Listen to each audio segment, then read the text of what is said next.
Hello guys, welcome to my channel Lucid Fanfic, and if you're new here, don't forget to hit that subscribe button and turn on notifications so you never miss out on our latest videos. So be sure to stick around until the end, and let's get started. Dorms. After all moving in the previous day, the class all got some shut-eye and woke up the next morning rather nervously. None of them knew how they'd react to one another on the morning. For right now, however, things were going well as Izuku and Sato made breakfast. Inko might be dorm mom, but she was no maid to them. The tie of them crafted a breakfast that would get the laziest person out of bed. The class began arriving from their rooms. Everyone was dressed in at least one article of clothing, thank God, and there was some diversity.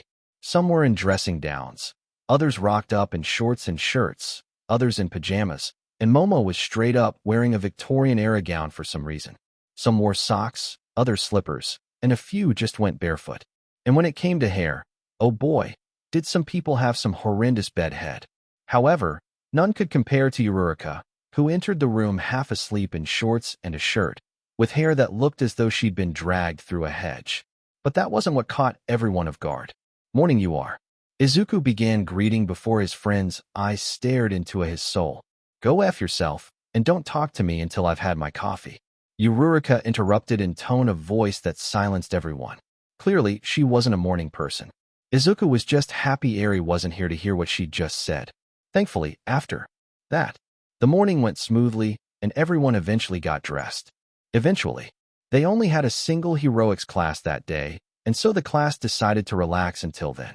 This general routine continued for the next few days as the class all acclimated to living with one another.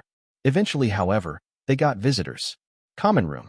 As the class made their way to the common room one morning, they were met by a rather unexpected surprise. Rock on with sparkling gazes. One voice cries out, "We've come to lend a paw and help." Another continues, "We have come from somewhere." One more added, "Stingingly cute and cat-like." Yet another persisted, "Wild, wild. Pussycats." They all chanted together. It was the WWPC, in their civilian clothes, all together in the common room along with Aizawa and Inko. Tiger, Pixie Bob, Ragdoll, Mandalay, what are you guys doing here? Izuku asked curiously. Well, you see, a certain someone wanted to visit you. Mandalay replied as she shifted to the side to reveal a nervous-looking Kota. Hey big bro Aizu. Kota said nervously as he stood awkwardly. Oh, is little Kota nervous about seeing his favorite hero again? Pixie Bob teased, causing Kota to blush angrily. Shut up, Kota stated as he tried to cover her mouth. At this point, Izuku walked up to Kota and leaned down to be at eye level with the boy. It's nice to see you again, Kota, Izuku stated as he gave the boy a pat on the head. You too, Kota replied as he smiled at the affection. So he's the one my son talked about, the boy who lost his parents? Inko asked Mandalay quietly. Yeah, but ever since your son talked to Kota, he's been so much happier. It also probably helps that Izuku beat up the man who killed Kota's parents. Mandalay explained. That certainly does sound like my son, always trying to help people, whilst going a bit overboard. Inko responded with a smile as the cats giggled at that. Having seen Izuku's training techniques, they could certainly attest his tendency to go overboard. As the adults all bantered, the last few class members entered the room, along with a certain uniform girl. Hey guys, what's going on? Shoji asked as he entered the room, with Eri on his shoulder. Recently she'd taken a liking to riding on the gentle giant's shoulders, and he was too nice to deny her that experience. The WWPC are here to visit, Ojiro explained as Shoji and Eri looked at them. WWPC? Eri asked with a cute, curious face. Wild Pussycats. They're a hero team of 4 cat-themed heroes. Ojiro explained to Eri as she listened with an enraptured look. That sounds cool, she replied with a look of adorable amazement on her face. How has Midoriya not died from this cuteness yet? Ojiro asked himself as he saw Eri's face light up. Then, she saw Kota. Who's that? She asked. A nephew of one of the cats. Shoji replied. Nephew? Eri asked. A nephew is the child of a sibling. If your mom had a sibling, you would be their nephew, or niece technically since you're a girl. Shoji explained. Can I say hi? She asked. Of course, Shoji stated as he hoisted Eri off his shoulder to let her meet the young boy. She walked up to the boy who her big brother seemed to be familiar with. Hi, I'm Eri, She introduced herself, and the cats all immediately fawned over her. "Oh my gosh, who is little cutie?" Pixie Bob asked as she leant down to greet Airy. "This is my little sister Airy. Airy, this is Mandalay, Tiger, Ragdoll, and Pixie Bob, the wild pussycats." Izuku introduced them to each other. "Hello, it's nice to meet you." Airy greeted, and the cats all immediately made a subconscious vow to protect this adorable little girl they'd just met. "And this little tyke is Koda." Izuku continued as he gave Koda another pat on the head. "Hi, I'm Koda." He introduced himself. "I'm Airy, it's nice to meet you. Uncle Aji said you're one of the cat's nephews. Is that true?" Airy replied as she asked a question. "Yeah, Mandalay is my Annie, and she's pretty cool." Koda replied with a smile as Mandalay beamed. "Okay, where are your parents then?" Airy asked in naive curiousness, immediately causing the cats to look wittingly at Koda. "They died fighting a monster. So I live with my Annie now." Koda replied sadly. "Oh, I'm sorry for asking. My parents didn't want me, and I was given to bad people." Airy explained as the two children felt a kinship between themselves. "But then my big brother saved me." Airy continued as her smile reappeared. "Really? He saved me too." Koda replied excitedly as his own smile returned. "He did?" Airy asked. "Yeah. He broke that monster Muscular's face with his own fist by deflecting the attack with his leg. It was all like whoosh, and then a crunch when Muscular punched himself." Koda explained in an excited manner with a smile as he tried to mimic Izuku's movements but failed to hold his balance. "That sounds so cool. Aiza did the same to Overhaul with Miss Maruko. They beat him up a bunch, and I heard a lot of crunchy noises." Airy revealed as she did air punches whilst the class listened to the two kids bond over Izuku beating up their demons. Should we be worried?" Jiro asked Momo. "I'm not entirely sure." Momo replied quietly. "What a wholesome scene. Two children bonding over you breaking faces. How sweet." Mina teased, as Izuku blushed at his actions. "Are you sure you're a good influence on them?" Mandalay asked Izuku with a look of concern. "I do the same for my siblings." Sue bluntly interjected, causing everyone to look at her funny. "Same," Todoroki added. At this point, everyone had confused looks on their faces, unsure of what to make of the situation. Throat-clearing cough. "So, why did you guys actually visit us?" Izuku asked. "Well, the primary reason we visited is currently talking with your sister." Mandalay replied as she pointed at Koda and Airy, who were taking adamantly about how cool Izuku was. "Okay, primary reason infers that you had another reason." Izuku pointed out as Ragdoll then stepped forward. "Well, you see, the other reason we came was because, well, I never got to complete thank you for saving me from the Nomo." Ragdoll explained awkwardly. "Oh yeah, you were unconscious when I rescued you, weren't you?" Izuku replied. "Well, not exactly, I had a concussion and lost a decent bit of BLD, but I was conscious at the time." Ragdoll explained. But anyway, that's not really important right now. Right now I must express my full gratitude for saving my life." Ragdoll continued as she bowed in thanks. "Ragdoll, sensei, there's no need to bow. I just did what any hero would do." Izuku replies humbly. "I highly doubt manly heroes would have the stomach to tear a person's arm off." She replied with a smile. "You saw that?" Izuku asked. "Somewhat.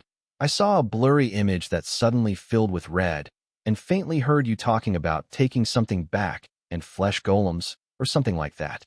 She explained with a hazy memory. "Oh, that? Yeah, I just figured that if the guy knew exactly where the Nomu was, they had a hand in turning innocent people into those abominations. So I took one of their hands as recompense for their actions." Izuku replied in a casual manner that didn't fit the subject matter. The room then went quiet for a bit as they absorbed what Izuku just said and silently agreed that he'd done the right thing. "So what you guys doing in heroics class today?" Pixie Bob asked to break the silence. "They'll be creating their super lives today." Aizawa replied lazily. "Man, I remember doing that years ago. Great fun." Tiger reminisced as he remembered creating his spring tiger punch. "Great fun, huh? You mean all the fun you had accidentally punching all our classmates?" Pixie Bob asks as Tiger looks away, awkwardly sweating. Well, anyway, creating super moves is an important lesson, so we should be going humph." Tiger swiftly stated, trying to avoid owing up to his past mistakes. "What? But I want to watch," Koda states as he hears the adults talking. "Now, Koda, don't be selfish. This is a very important lesson for your big bro. Besides, we had the day planned, remember?" Mandalay explains. Can we watch Big Bro Aizu and his friends practice? Please, please, please, please, please, please, please. Koda pestered Mandalay, who just looked at Aizawa. No, he stated firmly. Please, Mr. Aizawa. Pretty please? Eri then asked as she looked up at him and used her ultimate secret technique, innocent puppy eyes. It took all of Aizawa's willpower to not immediately capitulate. He tried with all his might to resist, but in the end, all things are inevitable. God damn it, why does she have to be so adorable? Aizawa cursed mentally before continuing. Fifini, you can accompany your big brother and his friends. Aizawa relented. Yay! Koda and Eri cried out together as they run to put their shoes on. You're in charge of them whilst we're at the USJ. If either of them gets so much as a scratch, I'll expel you. Aizawa threatened Izuku under his breath. I think he might be serious about that. Izuku thinks to himself as he and his class all get ready for training. USJ, after getting changed, the class, the kids, and the WWPC all filed onto the bus and set off for the USJ. When they arrived, they were met by a rather confused ectoplasm who hadn't been informed of the group additions. Aizawa explained the situation to him, and ectoplasm got in a good chuckle at Aizawa's expense over his weakness to Eri. Would like to see you say no to her. Aizawa whispered. That's the difference between you and me. I don't push my luck. Ectoplasm replied as he approached the group. Greetings all. Today you'll be creating your super moves. Techniques normally used as iconic final attacks, but can be used to spice up your combos. Ectoplasm explained as everyone got excited. Now then, as you all should be aware, a super move is a technique many heroes use to catch villains off guard. The technique can be a charged move, a specialized technique, or even a Hail Mary last resort. Ectoplasm continued. Why don't heroes use these moves all the time then? Kirishima asked. A good question. The primary reason a super move isn't used all the time can be fit a number of reasons. The most prominent reason is that it makes the move less special and more predictable to villains. Another reason might be that the move is rather dangerous to use in certain situations, such as in a crowded city or a collapsing building. Lastly, the technique might just be exhausting to pull off. For example, if Endeavor used his prominence burn continuously, he'd likely incinerate himself with the heat. Another example, I can make a giant clone, but that takes a considerable amount of concentration and effort to maintain. In fact, in recent memory, only All Might has been able to consistently pull off his super moves. Ectoplasm elaborated.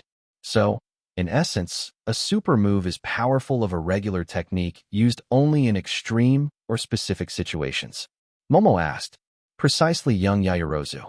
He replied, now then, you're all going to be sectioned into. Yes, young Azui. Ectoplasm continued before stopping as he saw Tsu raise her hand. What about those of yous who already have super moves, like Midoriya? She asked bluntly. You have super moves, big bro? Koda asked excitedly. Ah, of course. Yo, for those of you who already have techniques, make more. Ectoplasm replied in a confused manner. He wasn't used to student already having techniques like this, especially first years. The group then all entered the USJ, and the class was split up each with an ectoplasm clone to aid them. Big brother, can you show us your cool super moves? Eri asked as she and Koda looked at him with smiles. I'd be happy to, Eri. Besides, I've been needing to re-gauge my strength after fighting that monster at Kamino. Izuku replied as he stretched his body. Re-gauge? Does mean you've gotten stronger, big bro? Koda asked in excitement whilst catching both Aizawa and Ectoplasm's attention. We'll have to wait and see. Izuku replied as his teaches pale in fear. Izuku's zone. Eri was excited. Scratch that. She was unbelievably excited. She handy seen her bro-brother fight since he fought that scary monster on TV, but she couldn't see him properly on the screen. Now she gets to see him up close with a friend. Wait, if Koda called Aiza big bro, then did that mean hey, we're siblings? She'd have to ask Aiza later. You guys ready? Izuku asked as she and Koda stood with the WWPC. Yeah, they replied simultaneously. All right then, here we go. Her brother replied as he took a stance. Whirling wind. Water stream. Roaring aura, sly ripping fist. Izuku cried out as he did some cool hand movements and caused a massive shockwave.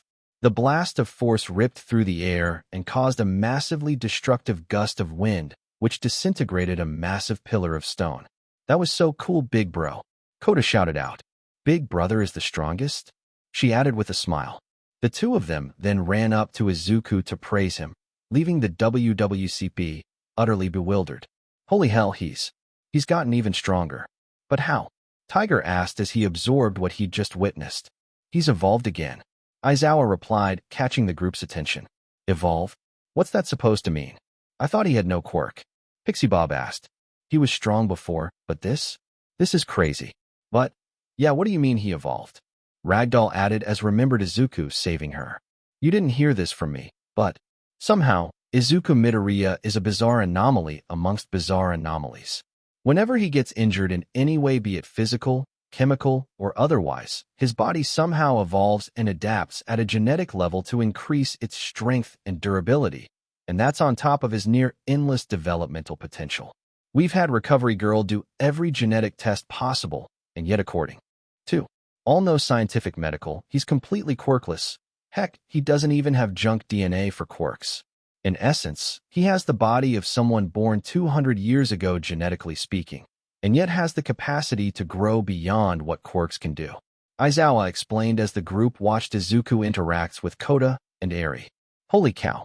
Mandalay replied as they watched Izuku perform more techniques. Water Stream, Whirling Wind, Cross-Fong Dragon Slayer Fist. Izuku cried out as he unleashed another super move, much to the uproarious delight of Eri and Kota. Eri POV. Whilst her big bro was doing cool martial arts and making new moves at Aizawa's request, she and Kota decided to watch the Her Bother's friends do their cool moves. They saw many cool new techniques, from acid bodies to dark weapons, from lightning bolts, infused punches to laser beams, from sound cannons to fireballs. All kinds of cool attacks, but none as cool as her big brothers. Kota was especially interested in Miss Toki and her cool water control. She created water spikes and launched them at a stone pillar and drilled into it before causing the rock to explode as the water burst out of it. He asked her about her quirk, and she said it was called Aqua Hand, and it let her control water in a certain area. She then demonstrated this by pulling water vapor from the air and condensing it. Apparently, she couldn't control water vapor, but could turn it into liquid. Kota thought that she was really cool and showed her his water gun quirk. She found that rather neat and joked that they could be a cool team. Unknown to Eri, that little joke, along with her big brother's influence on Kota, set the boy on the path to becoming a great hero in his own right. After saying goodbye to Miss Toki, they continued to watch the others do their cool moves. Izuku POV. So, now that you've wrecked half the facility, have you managed to gauge your strength? Aizawa asked as Izuku inspected his body. Yeah, I've got a handle on it now. In terms of my old life, I'm around the level of strength I had when I fought Overgrown Rover, maybe a bit higher. Izuku explained. That was that six-eyed dog monster, right? The one that vomited massive fireballs? Aizawa asked as the nightmarish visage of Rover entered his mind. And just after I stopped having nightmares. Aizawa thinks to himself as the monster's visage invaded his mind. Correct. Which means I'm still not strong enough to fight the stronger cadres, or use my ultimate martial arts. Izuku replied. Was Rover really that weak? And what do you mean by ultimate martial arts? Aizawa asked. Rover was by no means weak. Taking into account all the cadres and their various forms, Rover was around in the middle of the rankings in terms of strength when it comes to dragon levels. Izuku explained. When I fought AFO, I assessed him to be weaker than Rover, and I barely managed to beat him. It required I risk my body using a combination of the Awakening Breath and my Monster Calamity Godslayer Fist, two techniques that require an exceptionally strong body. Izuku continued. You're saying your boy isn't exceptionally strong? How is that possible?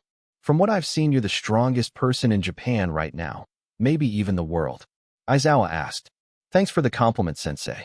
But unfortunately, when I fought AFO, I got injured a lot, and by the time I busted of the Godslayer style and breath technique, I was rather beat up. In all honesty, it's a miracle I didn't die from the strain. Izuku explained. Okay, first, we're talking about that with your mother later. Second, can you use the techniques now? Aizawa asked, causing Izuku to think. My body still isn't currently up to par to maximize the potential of the Monster Calamity Godslayer Fist, though I should be able to use its techniques at a lower level. Or I'll just end up ripping myself apart. This can go either way. Izuku thinks to himself as he stretches to prepare himself. Can you call over ectoplasm and have him make a few clones? Seeing the exits these techniques have on living subjects will give me a better idea of their power than if I were to use them on rocks. Izuku requested, and Aizawa agreed. Ectoplasm was called over and told Ti made a few clones for Izuku, which he gladly did so. You may attack with whatever technique you wish. The ectoplasmic clone stated. Alright then, let's try this one. God Slayer, instant attack. Izuku announced as he moved at incredible speeds and punched the clone with enough force to tear a hole through its chest. The clone then dissipated. Impressive. Got any more God Slayer techniques? Ectoplasm asked as he hid his fear of the young man's strength. Yes, actually. A few. Izuku replied with a half-truth. In all honesty, I only really created about 3 techniques for the God Slayer whilst I fought Saitama, and one of them I can't do since it needed 4 arms. Guess I'll have to make a few up. Izuku thinks to himself as a line of 5 clones stood before him. God Slayer, ascending attack. Izuku cried out as he swiftly kicked one of the clones into the USJ's roof. The other comes gawked at the attack, only to be on the receiving end of more techniques. God Slayer, palm explosion. Izuku declared as he used a palm strike on the clone, and a shockwave rippled throughout its body, causing it vomited up its own ectoplasmic substance, causing it to keel over and dissolve. God Slayer, Azura Rush. Izuku proclaimed as he unleashed a barrage of punches that homaged Saitama's consecutive normal punches of its speed, made it seem as though Izuku had a dozen arms, and blew the clone to bits as it disintegrated. God Slayer, guillotine hand. Izuku articulated as he cleaned another clone down the middle with a karate chop. God Slayer, ultimate combination. Izuku enunciated as he unleashed a combination attach of kicks and punches that brutalized the clone. Well, that was. Ectoplasm began, but couldn't find the right word. Horrific, traumatizing, ruthless, utterly terrifying? Aizawa asked. All of the above. Ectoplasm admitted as he processed what he just witnessed. Definitely need to work on concentration. I can feel I'm wasting a lot of power. Izuku muttered as he channeled his power. Sir, can I try something new on one of your clones? Izuku asked Ectoplasm. Sure. The real Ecto replies as he had a clone approach Izuku. Alright, here goes nothing. Izuku says as he puts his fist in front of the clone's forehead. The class all watched closely to see what Izuku had in store as their classmate extended his middle finger and tapped the clone of the head. Well, that was as far as the car got before. Splat. Its head popped like an ectoplasmic water balloon. SHD. Okay, definitely need to work on concentration. That was far too much, though it certainly was cool.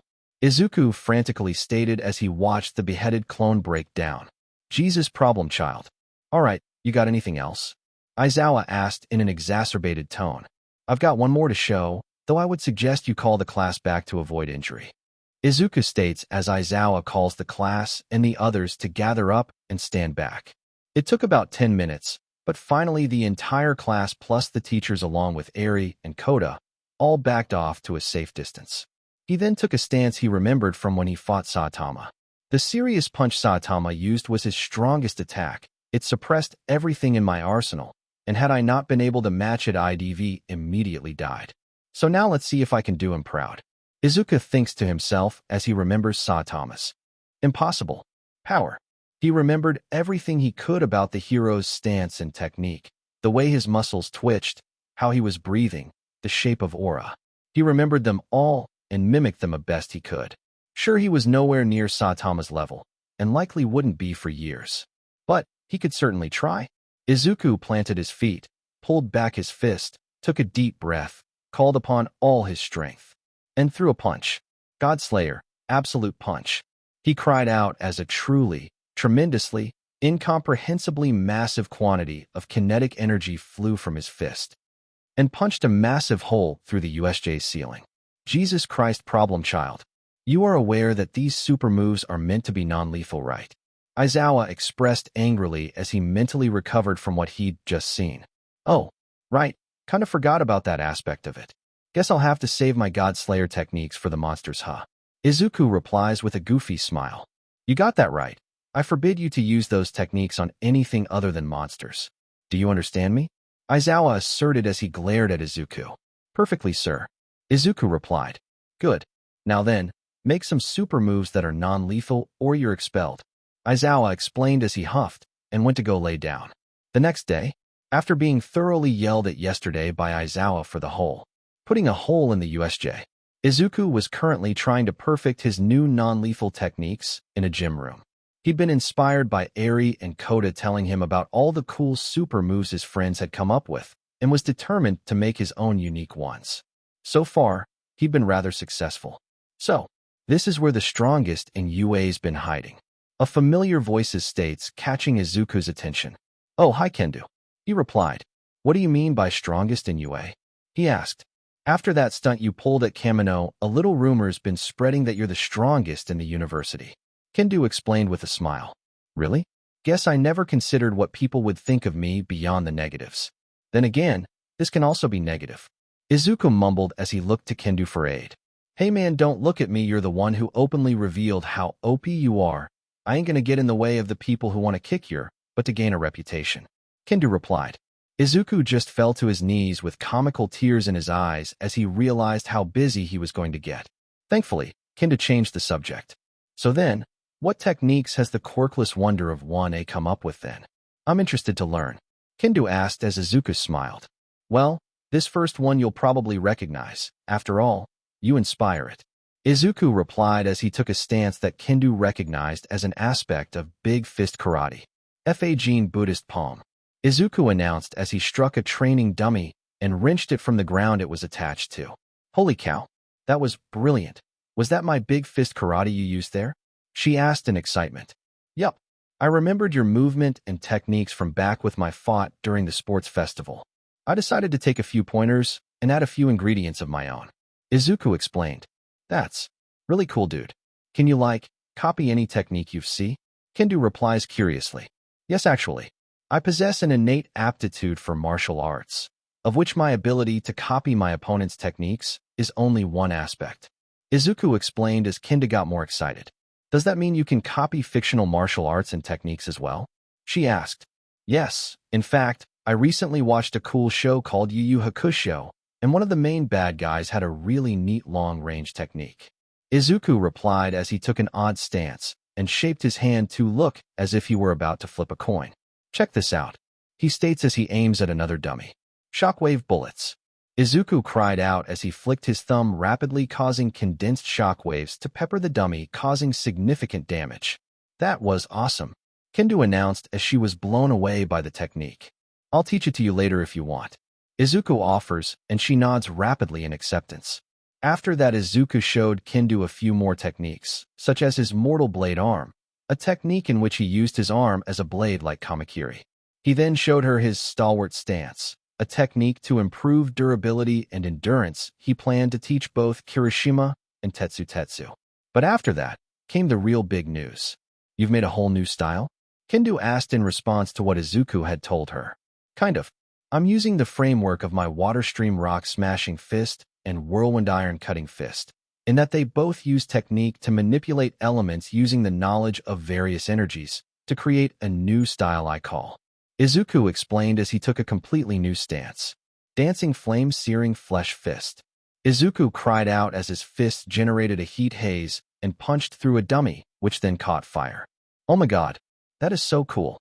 Teach me, teach me, teach me, teach me," Kendo begged as Izuku smiled. "How can I say no to my rival in the martial arts?" Izuku replied. HPSC conference room. Meanwhile, as the students of UA are prepping for their exam, the examiners themselves had other things on their mind. The MDM president of the HPSC, Sayaka Kinoshita, had called a meeting to her inner circle within the company to discuss highly important matters. Matters of monsters. "So then, is everyone here?" MDM president asked as her cabal all took their seats. "Yeah, ma'am. Everyone is here aside from Toranaka," the head of checks and balances replied. "Why is Toranaka not here?" MDM president asked. "Ma'am, don't you remember? You ordered he be retired last week," the head of marketing explained. "All right, of course. Anyhow, we have some important issues to discuss today. 2 weeks ago, we came into some very startling information. Information that must be addressed," MDM president explained as she dramatically rose from her seat and activated a large monitor behind her. "Tell me, my colleagues, you out of you believe in monsters?" she asked dramatically as she activated the screen to show an autopsy of Wolfram. Monsters? What are you going on about, ma'am? I know mutant heroes don't sell that well, but feel calling them monsters is a bit excessive. The head of statistical research pointed out. Not the mutants, you idiot. Actual monsters born from the evils in humanity's heart. The president spat back.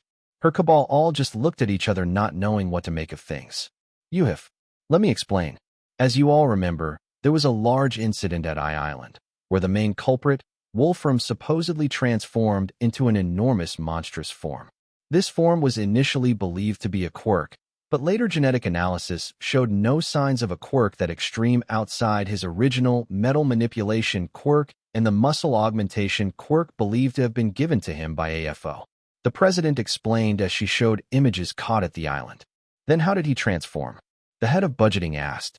According to the source of our information, he underwent a process called monsterization, in which the negative emotions within the human heart cause physiological changes. She explained. Who was the source of this information, ma'am? The head of heroic education asked. A man from another world.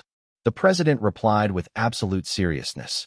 Ma'am, you must be joking, right? I mean, parallel worlds are just a theory, right? The head of internal affairs asked. This is no joke. The story was corroborated by 5 different people, including one of our heroes. The president replied with all seriousness. The individual in question was called Blast, a hero from another world, who had come to ours to warn us apparently. He appeared just after the Kamino incident to Detective Tsukachi, All Might, Nizu, Gran Torino, and Maruko, and told them of a great danger. She continued as her cabal listened intently. According to this hero, what happened to both Wolfram and AFO was common on his world. People could become monsters, be sacrificing their humanity for power through negative emotion, and it won't stop with them. Hundreds of people and animals could potentially be turning into monsters as we speak. She finished as her cabal all looked at one another. Okay then, yes, say that this is all true, and monsters are going to start appearing. What do we do about them? One of the heads asked. According to this Blast individual, the heroes of the other world killed the monsters as no prison in that world could hold them. I propose we do the same. MDM president explained, causing a slight outcry. Are you crazy? Do you know what will happen if we tell the populace that there are literal monsters trying to kill them? We'll go right back to the early days of quirks with mobs of people slaughtering innocent mutants. We can't the CRC gain a foothold again. The head of statistical research states.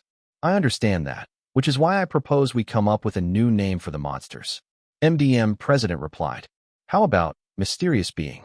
It sounds inexplicable and dangerous, and we can use it label any mutants who get a bit too uppity. One of the heads suggests. Brilliant. All 4. All opposed. All right, we're implementing it. The president states as she asks for everyone to cast a vote, which ended up unanimous. Now then, on to the next item of discussion. What to tell the public. The president stated. So just how powerful are these mysterious beings? One of the heads asked. According to Blast, his world had an organization similar to our own called the Hero Association, which designated monsters into categories from wolf level to tiger level, demon level to dragon level to god level, with wolf levels being dangers to small groups of people up to god levels being threats to all humanity. Though I should note Blast's world lacks quirks, and only a selected number have actual power. The president replied in explanation. If a bunch of quirkless people can take on these mysterious beings, then I'm certain our heroes could crush them. One of the heads states as they all agree. Indeed, though I still think these mysterious beings can be a useful move for our heroes. Fighting villains can be dangerous if they make an appeal of Sue. But if our heroes are fighting actual humanist monsters, then we can simply brush it under the rug. The president explains as the cabal all get excited. The cabal then all made plans on how best to manipulate the monster situation in a way that would benefit them. After that, they had one last item to deal with. Now then, what is to be done about Izuku Midoriya? The president asked as the cabal all scowled. They all dislikes the boy for one reason or another. He'd insulted them at the sports festival and called them out. He'd made their best heroes look like amateurs by effortlessly capturing Stain and Overhaul, as well as besting several Nomu, Wolfram, and AFO with help. And some of the cabal had began to suspect he was trained in the other world or came from it, and could undermine their image of heroes needing powerful quirks. The young man was a threat to their status quo and needed to be removed from the picture. Later, after the meeting, MDM President, Sir Nightai is here to see you as requested. Came the voice of her personal secretary over her intercom. Good. Send him in. She replied as she sat down. The doors then opened. You wanted to see me, MDM President? The hero asked as he sat down. Yes, Nightai. Though knowing you, you probably already know what I'm going to ask of you. She replied. I do, and it's something I endorse, yet vehemently oppose. Nightai replied as he removed his glasses and activated his quirk on the president. Oh, the horrors he foresaw. Read Estro's office. So, that's the report. Curious states as she takes a seat. Thank you, Curious. I can always count on you for information.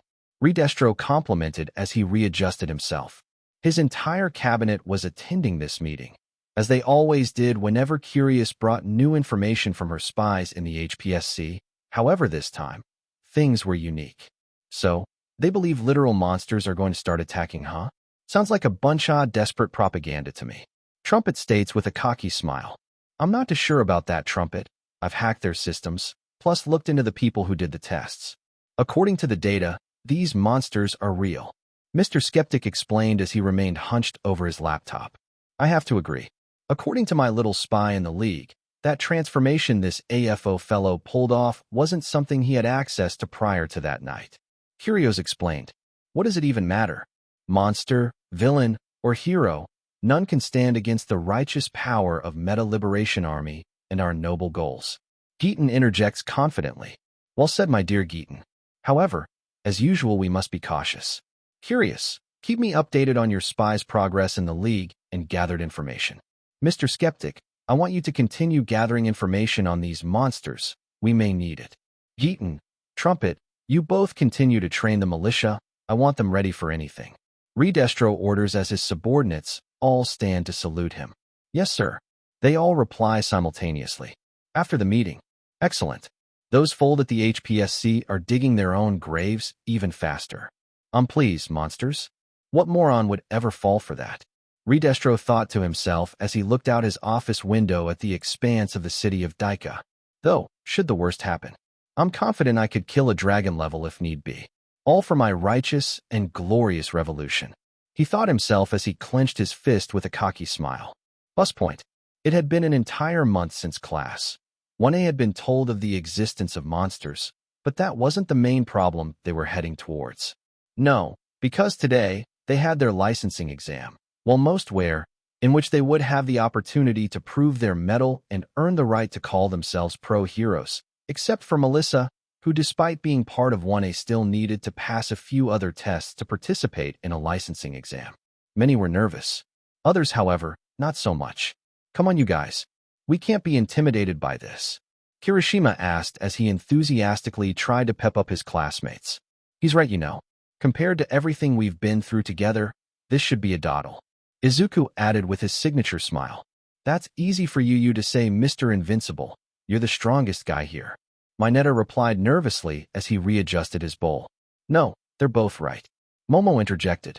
We've all faced far worse than this, and with what we know is on the horizon, we'll face even worse. We're more than capable of making sure everyone passes the exam. Who's with me? Momo continued as she rallied her classmates. Hell yeah, Yammo. Everyone together now. Plus, Kirishima replied as his enthusiasm rose. Ultra, a tall and muscular student wearing the black cap of UA's eternal rival, Shiketsu Academy, somehow managed to drown out everyone else's cry of their school motto. The students of 1A looked confused at his sudden appearance.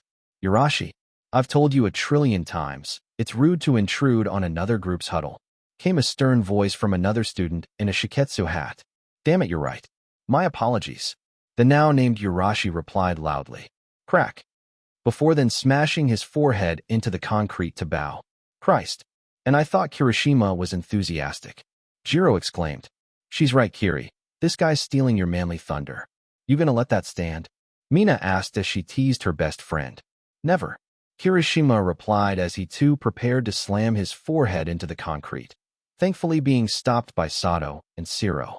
Hey you good buddy? Izuku asked the man who had just tried to bash his brains out. Hell yeah, I'm all good. Sorry I've always loved UA. So now I'm thrilled to be competing alongside its students today. Yurashi explained as BLD began to trail down his forehead and onto his enormous grin. Right. Well anyway, it's nice to meet you, Yurashi. I'm Midoriya. Izuku replied as he offered a handshake. Wait, Midoriya? As in the same guy who beat Stain?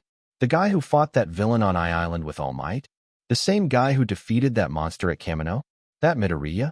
Yurashi asked enthusiastically, getting closer with each question. Yeah, that's me. Izuku replied awkwardly, before Yurashi grabbed his hands and looked him in the eyes with sparkles in his. I'm your biggest fan, dude. You're such badass hot-blooded hero. Yurashi exclaimed as he brought their faces even closer. You sure you're just a fan? You appear to be trying to kiss me? Izuku thought to himself as he tried to pull away. Thanks Yurashi, that's great, dude. Izuku replied awkwardly. OOF. And then Yurashi hugged him. It's such an honor to meet you, bro. Yurashi cried out as he hugged Izuku. An honor to meet you too? Izuku replied, not knowing what to say. Oh right, hey Kami. I found him. Yurashi cried out as he released Izuku. Then, a girl with fawn hair, in a skin-tight catsuit that was unzipped to reveal her abundant ampleness, approached the group. Hey fam, name's Kami. Thought you were totes rad, and wanted you have this. The woman named Kami said as she reached into her abundant ampleness to pull out a piece of paper and handed it to Izuku, much to the girl's shock and Minetta's jealousy. #laters y'all, she said before leaving. The class then all collectively stood there silently, trying to process what had just happened. Well then, that happened. Izuku stated as he pocketed the phone number. Ain't she great? Yurashi asked with a smile. Yeah, she's great. Izuku replied, not knowing what to say. Someone please save me from this awkward situation. Izuku silently begged. Midoriya, Aizawa asked me to tell you to wrap this up. Todoroki interrupted, unknowingly saving Izuku. Thanks, Todoroki. Izuku replied as he turned to speak with Yurashi, who now looked angry. So, you're here too then, Todoroki? Yurashi asked in a cold tone of voice. Yes, why wouldn't I be? Todoroki asked, confused. Of course that would be your answer. Yurashi replied as he turned and left. What was that about? Izuku asked. He was one of the other recommendation test candidates for UA. We competed together and B got a high score, but decided to not accept the admission. Todoroki explained. Why would he do that? Izuku asked. Because of me. Todoroki replied before walking away, leaving Izuku confused. Alright you lot, enough stalling, it's time for. Aizawa stated before stopping and looking in a specific direction, before then looking directly at Izuku and looking him in the eyes. I'll exempt you and your entire class from homework for the entire semester if you can get me away from this place. He bargained in a rather panicked tone. So what's going on? You're acting weirder than usual. Izuku replies as the class looks okay, in confusion. Damn it, it's too late. My only hope to hide myself. Aizawa continues as he tries to use Shoji as a wall. Sensei, what is going on? Ida asked. Eraser, marry me. Came a voice far too cheerful for anyone who would be into Aizawa should have. The class looked over to see a woman with sea foam green hair in an orange bandana, a skin-tight charcoal top, green and orange striped bubbled clown shorts, orange gloves with bulky metal bracers, and black boots. Go away, you she-devil. Aizawa cried out from behind Shoji. Playing hard to get again, are we? The woman asked, as she jumped over Shoji to get at Aizawa. Leave me alone, you relentlessly cheerful monster. He carried out as he ran. But Eraser, honey, you know we're destined to be together. The woman cried out as she chased him. What's going on? Who is that woman? Sue asked. It's Ms. Joke, a teacher at Ketsubutsu University. As for why she's acting like a lovesick schoolgirl around Aizawa of all people, I have no idea. Izuku explained as he and his class watched their teacher desperately try to avoid the heroine's advances. Hey guys, we're gonna be late if we wait any longer. Kaminari points out as he shows them his watch. Then it appears to be that we are at a crossroads. We can either risk being late by saving our teacher, or we can accept he's made heroic sacrifice so we can be on time. Momo explains with a smile. The class all then looked at one another, shared a smile, and turned to walk towards their future. All of you get back here, or you're expelled. Aizawa cried out as Joke tackled him. Yeah, we're sure, sir. Izuku replied dismissively. Don't worry, sir. We'll be back in a couple hours. Jiro added with a grin. Don't do anything too perverted with your lady friend whilst we're gone. Mineta jeered as a few others chuckled. "Damn you all, I don't deserve this." Aizawa thinks to himself as he joke hugs him and rubs their faces together lovingly. Third-person POV. After ditch, leaving Aizawa to his fate, and avoiding a guy who looked like Izuku but had a plastic smile on his face, the students were all funneled into the overly enormous stadium. Seriously, why was the stadium so huge? The licensing exam is only held twice a year, and the Olympics are held in Tokyo. No sport requires a stadium this enormous, and the exam doesn't allow spectators beyond teachers and officials, so why did it have thousands of seats? Overcompensation on the HPSC's parts? Probably. Moving on swiftly from that thought process, the students were all lined up in blocks representing their respective universities, as a guy who looked even sleepier than Aizawa stepped up to a podium. He introduced himself as Yakumaru Mera, and that he'd be the main proctor for the exam. He then gave a general spiel about the difficulties of being heroes and its importance in society. Then, finally, he gave an explanation on what was going to happen. He explained that they'd be undergoing 3 hero tests to determine whether or not they'd be allocated a provisional license. Then came the scary bit. He explained that out of the 1,540 students present, only 5% would be allowed to pass. A mere 77 would pass today. That caused a few faces to pale as it meant that only 3 full classes could pass with an additional 17 members of another full class. Izuku theorized that this was because of both the destruction of Kamino and the looming threat of the League and AFO, as well as the inevitable threat of monsters he'd had Tsukachi tell the HPSC about. Pushing those thoughts aside for now, as Mera explained. The first event. Several people in suits and sunglasses walked throughout the student columns and handed out strange discs. Mera explained that these were weak-point discs that would only activate when hit by a proprietary tech ball. He ordered the students to affix 3 discs to their customs, but not in areas such as the soles and armpits, as that was considered cheating. If all 3 discs were hit, the student would be disqualified and have to take remedial courses to get their license. He then ordered them all to walk to different areas of the room they were all in. They were then all told good luck, as the roof opened above each class and the floors began rising. Izuku POV. As Izuku and his class took stock of their surroundings, he immediately noticed that they were at a disadvantage as they were in a crater with only a few means of exiting. But that wasn't their most immediate concern. No, the more pressing matter was the small army of other students who had occupied the rim of the crater, all looking at his class like easy prey. Looks like I was right on the money. Izuku muttered to himself as he and his class prepared themselves. All right, you guys, here they come. Izuku cried out as the other students all threw their ball. Todoroki, Tokoyami now? Izuku cried out as both his classmates activated their quirks, shielding the class with a dome of ice and darkness. You guys all remember the plan, right? He asked as his classmates all nodded. Good. Now then, drop the barrier, Izuku announced. As soon as the dome dropped, he sprang into action, using Water Stream Rock's smashing fist to deflect a wave of ball back at their throwers. As a result of this action, most of the attackers had 1 to 2 of their discs hit, causing a large commotion, which Izuku took advantage of. He unleashed his killing intent in all directions, a massive wave of pressure that caused a few other participants to pass out from the aura. Thankfully, his classmates were prepared. Flashback. So then, Midori, why'd you call us all here? Mina asked as the class stood in one of the gymnasiums. Because I'm going to teach you all about aura, better known as killing intent. Izuku explained. Wait, killing intent? That doesn't sound very manly, dude. Kirishima pointed out. Relax, Karibro, it's just name. It essentially means I'm going to teach you how to weaponize your soul.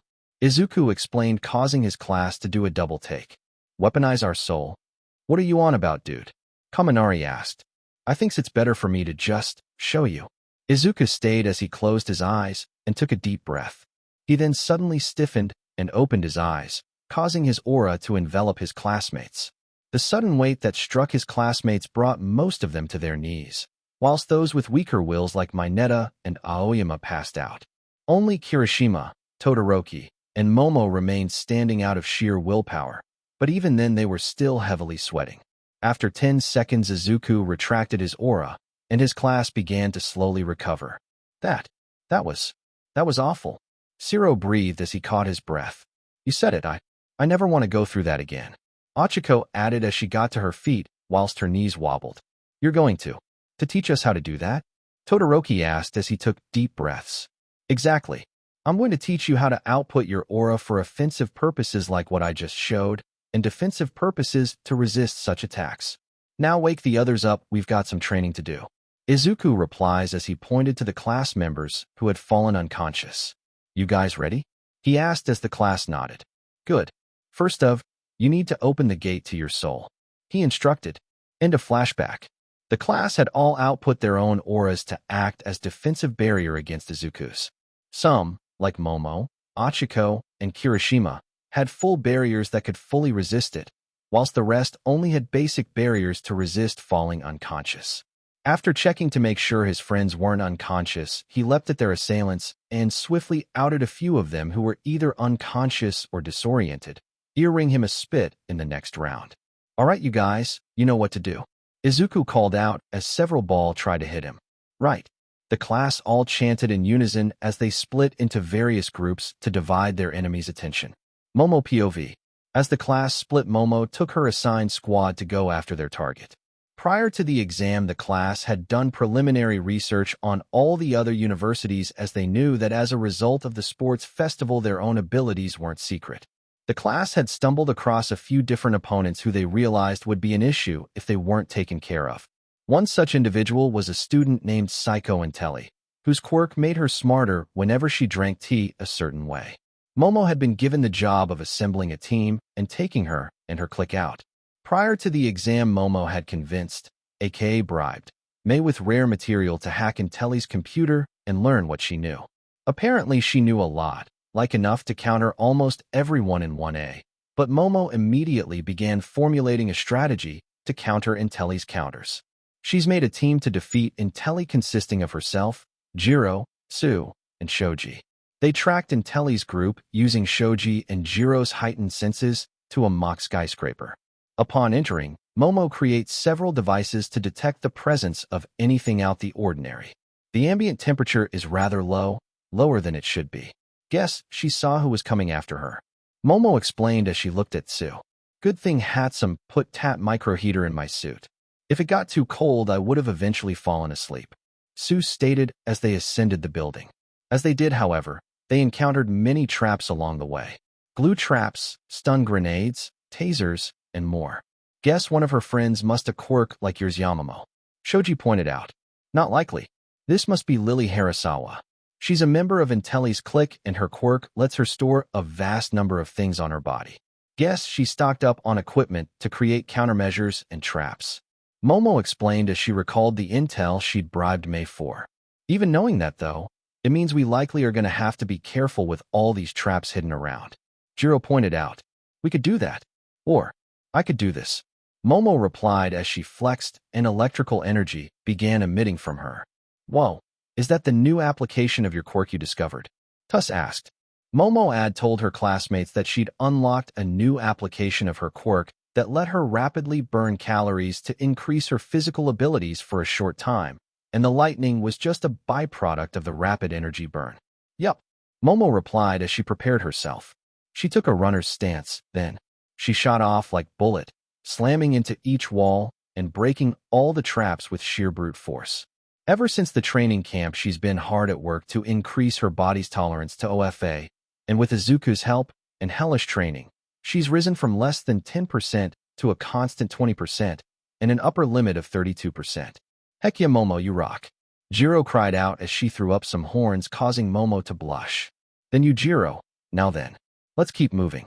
Momo responded as the team resumed their search. As the team ascended the stairs to where Intelli was located, they all suddenly began to feel paranoid and fearful, jumping at things that they shouldn't be. What? What's going on? Tsu asked. Fearfully. I don't. No, but I feel anxious. And there's this ringing in my ears. Shoji replies as the group all stopped. Ringing? What are you all talking about? I feel fine. Jiro states as she looks at her teammates. It must be the earplugs May made for you. Momo points out. Jiro then remembered she'd put those on prior to exam due to all the noise. She'd asked Hatsum to make them because she was tired of going to Recovery Girl every time things got loud. As she took them out, she was immediately floored by the noise. Holy SHD, what is? Wait, I know what this is. It's infrasound. Jiro explained as she stood back up. Infrasound, what's that? Sue asked. It's a type of low-frequency noise that affects the human subconsciousness, inducing fear and awe, as well as potential nausea and blurry vision. My dad taught me about it when he was explaining frequencies to me when I was younger. Jiro explained. So then, how do we counter it, with earplugs? Shoji asked. No, if Momo made earplugs, then we'd be blind to other traps that could be caught with sound. I have better idea. Jiro responded as she took a deep breath and discussed intently on the rhythm and frequency of her heartbeat. I hope this works. Jiro thinks to herself as she focuses her vibrations through her hands and jacks. Flashback. You want to be stronger? Izuku asked. That's right, dude. Strong like you. Jiro replies. Why? Izuku asks. What do you mean, why? To be a better hero. Jiro responds angrily. No. Why do you want to be strong? What reason motivates you? Izuku explains, causing Jiro to stumble. Because I'm weak. Look at me. I've got barely any muscle. My quirk isn't flashy or strong, and I've got no technique. Jiro explains. Kirishima's got no technique or flash, and yet he's not asking me to train him. So what's the real reason? Izuku states as he crosses his arms. Because I want to be strong. For Momo. Because I want to keep her safe. Jiro confesses as she awkwardly lies away. Congratulations, Jiro. You've proven to have enough courage to admit your feelings to yourself. Izuku states as he places a hand on her shoulder. Does that mean you'll train me to stronger like you then? She asks. I can't teach you to be strong like me, because you're not me. Izuku states, causing Jiro's expression to sadden. But I can teach you to be strong in your own way, to be the strongest Kyukujiro you can possibly be. Izuku continues as Jiro smiles. Thanks, dude. You're a cool guy, Green. And I feel like I don't say that enough. Jiro redonda as she gives him a hug. No problem, Jiro. Now prepare yourself. One wrong move, and this technique could kill you. Izuku replies with some startling information. Wait, what? End of flashback. What Izuku had taught her was one of his most dangerous martial arts. Exploding heart release fist, a style that utilized the user's heart pulse explosive energy in synchronicity with the impact of their own punches, allowing the user to exceed their normal physical limitations due to the surge of adrenaline. However, Izuku had instructed her not just to mimic him, but evolve the technique to fit her own abilities. To that end, she'd created her own style. Songstress Heartstring Counter Vibration Fist. She focused this technique through her jacks, creating a counter frequency to the infrasound, and then sent it through her sound amplifiers to encompass her friends in a counter wave dome. You guys all right? She asked. Yeah, I'm good. Shoji replied as Tsu gave her a thumbs up. The two of them then went on ahead as Jiro helped Momo. Good job, Jiro. I'm proud of you. Momo stated as she gave Jiro a quick kiss as they rejoined the others. Intelli hiding spot. You guys think they're all out cold? One of Intelli's clique asked. Of course they are, my dear. Sips tea. Everything has gone exactly as planned. Intelli states as she rises from her seat. Now then, ladies, shall go and earn our licenses? Intelli asks as her clique all prepare themselves. The door opens and, hey, Beach. Jiro greets as she immediately outs Intelli. What? Intelli asks as she sees her other friends get outed. But how? I had counters for everyone, even Izuku Midoriya. She states in utter confusion. You might be smarter than the average bear, but you're never going to get far by relying on cold logic. Sometime you need some street smarts. Jiro replies with a smug face as Intelli accepts her defeat. Third-person POV. Meanwhile, as Momo's team was taking care of Intelli, other squads of 1A were taking on other students. Toki was helping Kaminari and Kirishima with a guy whose quirk turned people into meat wards using his own detracted flesh. Kaminari defended himself using a constant flow of electricity which acted as armor, and Toki used her water streams. Meanwhile, Kirishima did what he did best, carve forward with no regard for his own safety. In the end, the trio defeated the weird student as Kirishima used an altered version of the tank top tackle that Izuku showed him. Todoroki encountered a team of ninja-themed students, but the battle shifted when Hagakure and Ida helped out using the ninja techniques Izuku copied from Flashy Flash. Whilst the two of them were nowhere near as fast as the S-Class ninja, They were both much faster than the competition. That, along with Todoroki's overwhelming power, guarantee their success. Yururika was also going well with her new application of her quirk to decrease gravity at a distance, causing lines of students to float and giving Aoyama a target range to knock them down. There was a slight hiccup, however, when that Kami girl tried to jump them, but she wasn't in any way prepared for Yururika, whose sheer determination in conjunction with her training and killing intent let her knock the girl out without even trying. Elsewhere, Tokoyami and Dark Shadow were tag-teaming one another as they took on dozens of students on their own. Izuku had instilled in them the knowledge that each was a separate entity and that they could easily take advantage of that and have each other's backs. Aizawa POV. Meanwhile, as the students of 1A were dominating the competition, Aizawa was facing his own challenges. NNGGGH, get off me, Aizawa demanded as he tore to escape Joke's clutches. Not happening, Zawa baby. I'm here to stay. Joke replies as she hugged him tighter. The two had been in this state ever since Aizawa's class had abandoned him to become a body pillow for the heroine. But eventually they did actually start talking to each other, instead of complaining and whispering sweet nothings. So, how do you think your class will fare, considering the UA crush and all? Joke asked. Judging from the fact that 17 of them have already passed, you tell me. Aizawa replies smugly as Joke looked at the scoreboard. Holy, how the hell are they so tough? Have you actually begun training your students? And as a matter of fact, did you tell them about the crush? Joke asked. The fact that you even had to ask me those questions shows just how incompatible we are. Aizawa states as he tries to pull away again, but to no avail.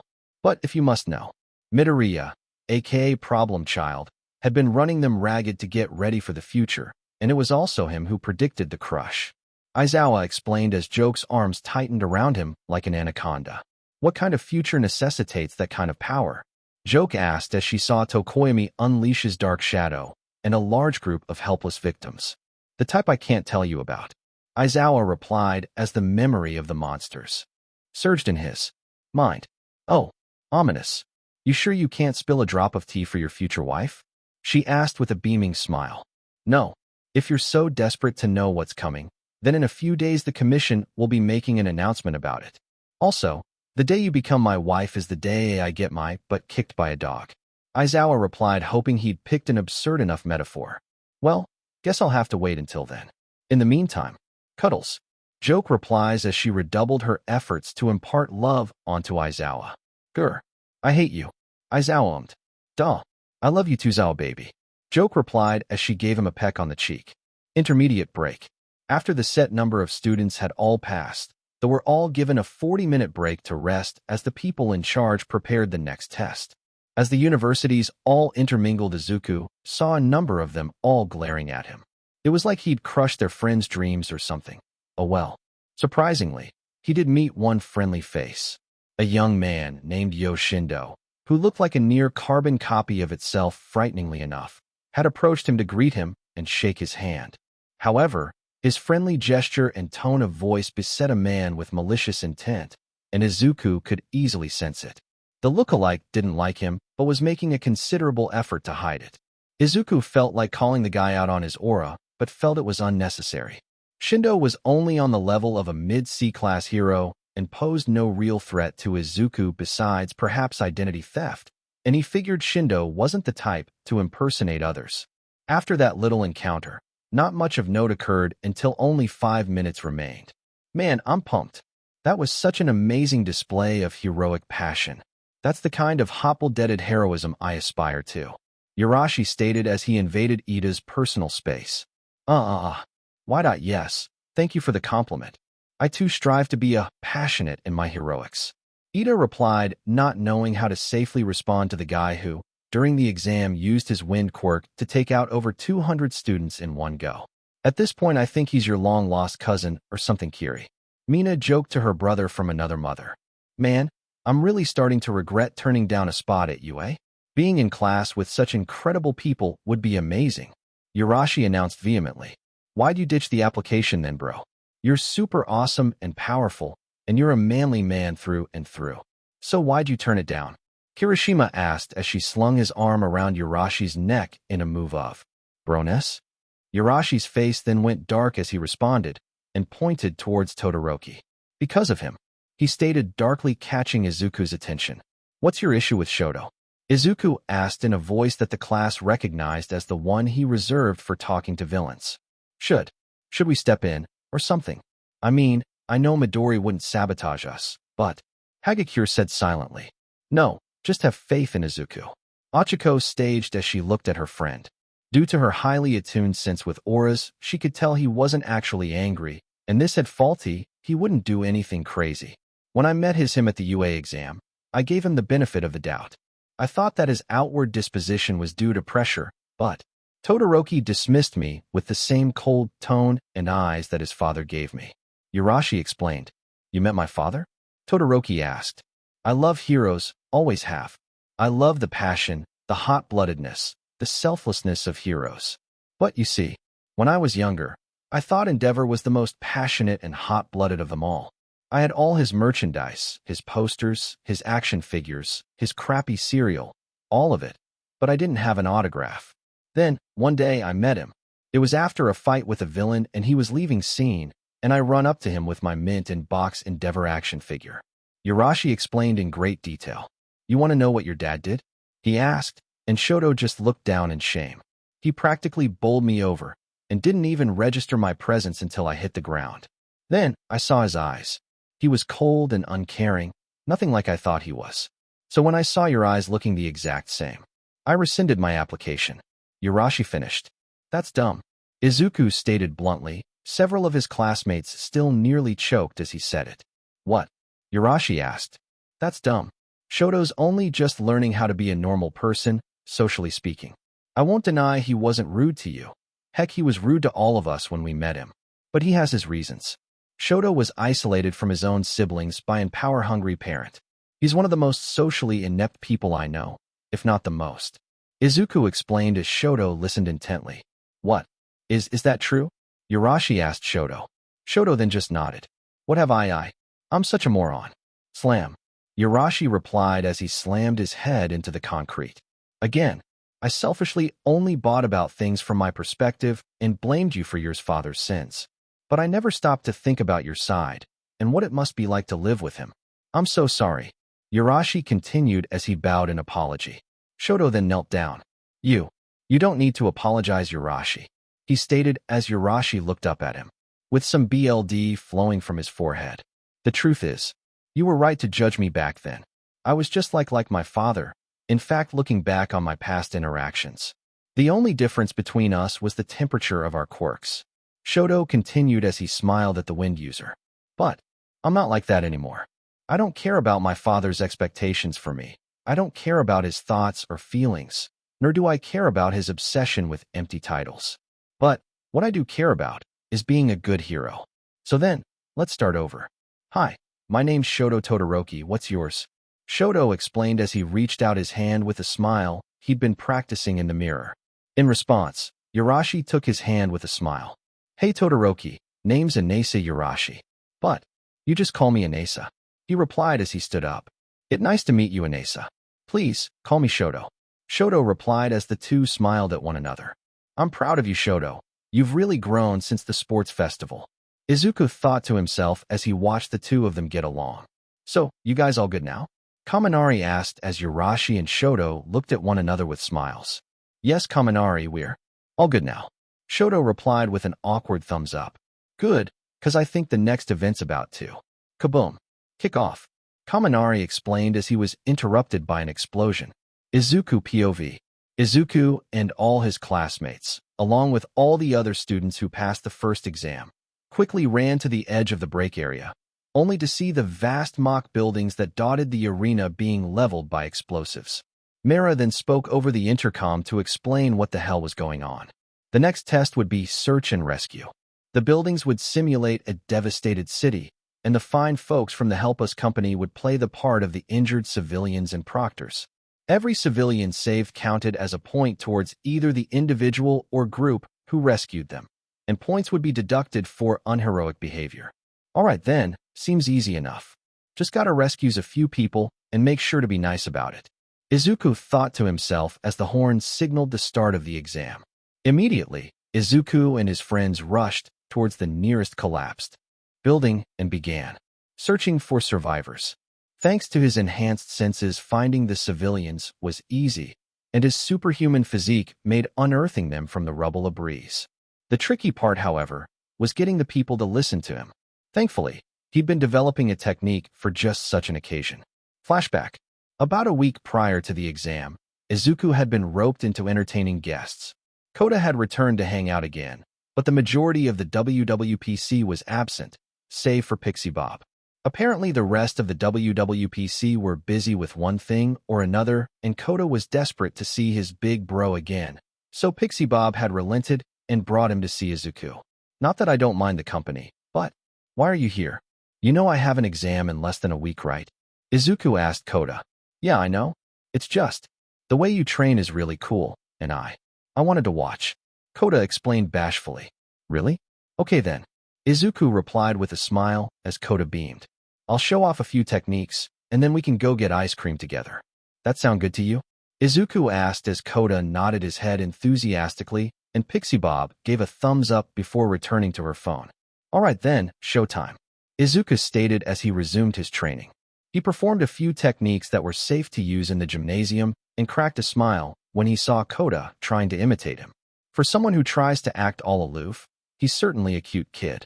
Izuku thought to himself as he watched Kota fall over after trying to do a jump kick. You're so cool, big bro Izu. You fight real good. Kota stated excitedly. That might be true, but it takes more than combat skills to be an effective hero. Pixie Bob interjected for the first time that day. What did you mean, Pixie? Kota asked as Izuku listened. Saving people's bodies is easy. Any well-trained hero can do that. No, what a really good does is save people's hearts and minds. Pixie Bob explained as she looked at Izuku. You got any techniques for that, Greenie? She asked, hoping he'd say no. She'd only agreed to accompany Kota today to try and get close to the number 1 of 1A in his mature body. I do actually. Izuku replied, causing Pixie Bob to do a double take. Prove it, she stated. Okay. Izuku replied as he mentally prepared himself. This technique was an altered variation on the killing intent technique, which utilized the user's negative emotions and strength to overwhelm an opponent's willpower. However, Izuku thought that if the technique used negative emotions, what would happen if he used his positive emotions? I call this technique Hero's Soul. He stayed as he unleashed his aura, which was filled with his positive emotions. The wave hit Kota, and the effect was immediate, as the boy immediately felt like he was the safest person in the world just being in Izuku's vicinity. The air felt like a warm hug, and he felt happy. The aura also hit Pixie Bob, and well, as he retracted the aura he'd generated, Izuku suddenly noticed a pair of hungry eyes boring into him. He turned to see the previously uninterested Pixie Bob, blushing hard and breathing like a mad dog, with eyes half-lidded and filled with. He didn't want to know what they were filled with. Definitely gonna need to work on that. I've already got a deranged woman lusting after me, and I don't need any more. Izuku thought to himself, as he grabbed Kota and ran before the heroine did something R-rated. End of flashback. Izuku released his new technique, and all the civilians who'd been whining and complaining about things all immediately shut up and felt safe. As for the other students who were caught in it, they felt emboldened and confident in their capabilities, and a sense of unity washed over them all. The students, who had all been competing moments ago, began working together like a well-oiled machine. This is going better than I could have hoped. A few more minutes of this will all have our licenses. Nothing can get in our way in. Izuku thought to himself, only to be cut off by kaboom! By an explosion. God damn it. Izuku finished his thoughts and dashed off towards the origin of the blast. Blast site. When Izuku arrived on the scene, he immediately accessed the situation and scanned the area. What he saw sent him into hunter mode. A large group of villains in identical costumes, all armed with arm cannon, were attacking the civilians. At the back was a larger figure in a modified version of the costume, who was clearly the leader. Do have some secret danger attraction quirk, cause at this point this is getting utterly ridiculous. Izuku angrily thought to himself as he launched himself at the gang of villains. Hero student, 11 o'clock. Get high. One of the goons cried out, only to get docked in the jaw by Izuku's foot and launched several dozen meters. That doesn't bode well for us, does it? One of the other goons asks. You got that right, bad guys. Izuku replied as he looked at them with his killing intent leaking from him. Everyone, get him. The leader cries out as he points at Izuku. Yayahog. The goons all cried out in unison as they attacked Izuku. Boom. Only for Izuku to tear into their lines with ruthless ferocity. He showed no mercy as he violently beat the SHD out of every goon who got even remotely close to him. He reflected their projectiles with ease. He threw them around like ragdolls, and he made them all look like fools. After a minute or so of relentless pounding, one of the goons tried to grapple Izuku, only to have his hand grabbed, his body twisted round, and his tibia and fibula broken with one kick. My leg. The grunt cries out in pain as Izuku snaps the bone like a twig. Whoa, whoa, whoa, whoa, whoa. Whoa. Stop. You're going too far. The leader cried out as he rushed towards a confused Izuku. What? What do you mean too far? You're the ones who attacked this installation during the licensing exam. You made the bed. Now sleep in it. Izuku replies as he tossed the injured goon aside. No, you don't understand. We're part of the exam. The leader explained as he removed his helmet to reveal. Gang Orca? Gang Orca? What the hell's going on? Izuku asked as his brain tried to straighten things out. As I just said, we are part of the exam. We're meant to simulate a sudden villain attack during rescue operations to tear how you guys would react in that situation. Gang Orca explained as Izuku immediately grasped the situation. Oh, wait, so that means that all the guys I just beat the hell out of? Izuku asked as he looked at the groaning bodies of the goons. Are all my sidekicks? Yes. Gang Orca replied in an exasperated tone. Sorry. Izuku stated as he tried to smile his way out of the trouble he was likely in. Mera POV. Meanwhile, as Izuku was throwing goons around like ragdolls, Mera was lamenting his inability to make good decisions. Ever since the meeting with the president of the HPSC about the potential appearance of monsters, his already severe insomnia had been compounded by intense paranoia, meaning the longest he'd slept in the last month was 2 hours. What are those fools thinking? Trying to capitalize on literal monsters? And for what? A percentage increase in clearing fame? Mera laments as he observes the arena. But this wasn't his only reason for lamenting his life decisions, because he'd been given an impossible task by the president. He was tasked with finding dirt on Izuku Midoriya. Ever since Midoriya had shown up, the HPSC had been in a paranoid state. The higher-ups saw the quirkless boy as a threat to their precious status quo, which they'd been preserving for nearly a century. But now, here was a young man who challenged the view that heroes needed flashy quirks, or even a quirk in general, to be a hero. Initially, the HPSC believed the young man would either flunk out or be expelled within a month, but after the USJ incident, his name rapidly began popping up everywhere. The sports festival, the overhaul incident, the stain hunt, the Kiyoshi Mall attack, the campsite invasion, and even the Kamino incident. He'd been at all of them, and he'd shown time and time again to rival and even surpass the best heroes Japan had to offer. This naturally had a dozen members of the board wanting him out. But thankfully they had no idea how to get rid of the young man. Morons. Don't they know that maintaining a status quo is itself a form of regression? I mean, even if the kid had skeletons in his closet, he's way too valuable to just dispose off. Mera thinks to himself as H looks over Midoriya's record, which was squeaky clean. He watched as Izuku decimated the goons of Gang Orca, and it looked like something out of an anime. The young man was unstoppable. Those idiots really want to sabotage a hero prospect this skilled? The F is wrong with them? Mera asks himself as he writes something down. DMN those imbeciles on the board. I should have become a pianist like my mother encouraged, but no, I had to get a government job.